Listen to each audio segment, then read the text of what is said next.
Hello, my name is Sarah Coderre, and I am an employment, human rights, and labor law lawyer at Bow River Law in Calgary, Alberta.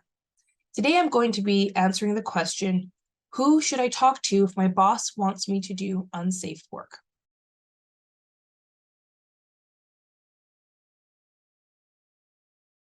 So first of all, it's important for you to remember that you as an employee have rights. Under the Occupational Health and Safety legislation, you are entitled to have a safe workplace.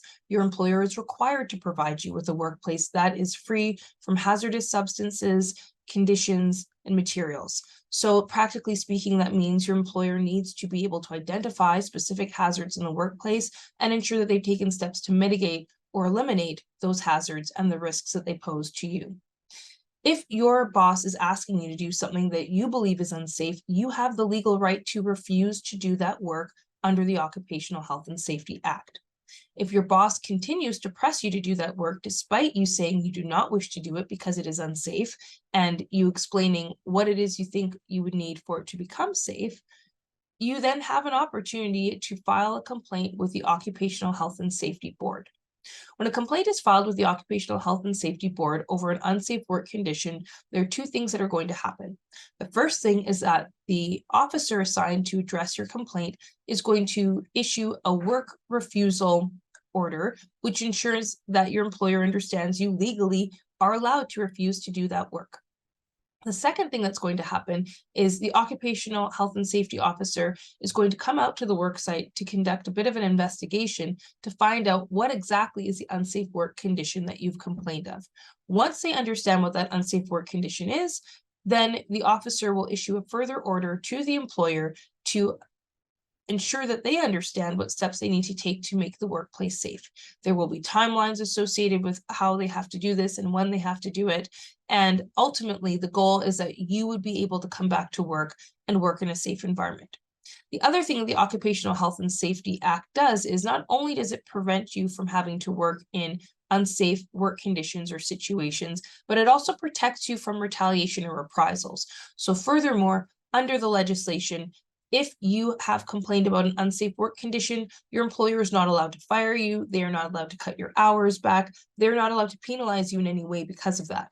If you believe that that has happened to you, so for example, you complained about an unsafe work condition, maybe you were sent home for the rest of the day, you come back the next day and let's say, for example, it was something on a work site that didn't have a proper railing installed, and you come back the next day and the railing's installed, but going forward, you're being treated very differently. You're not being given entitlements to overtime like you used to. You're being sent home from shifts early when there's no need to send you home early, or maybe even you've been fired. If that's happened, you are allowed to file what's called a discriminatory action complaint with the Occupational Health and Safety Board. And what that complaint does is it, first of all, highlights the fact that you engaged in a protected activity under the legislation, meaning you filed a complaint or you raised a concern internally about an unsafe work condition, and also that the employers retaliated against you. An occupational health and safety officer will then be assigned to review your complaint.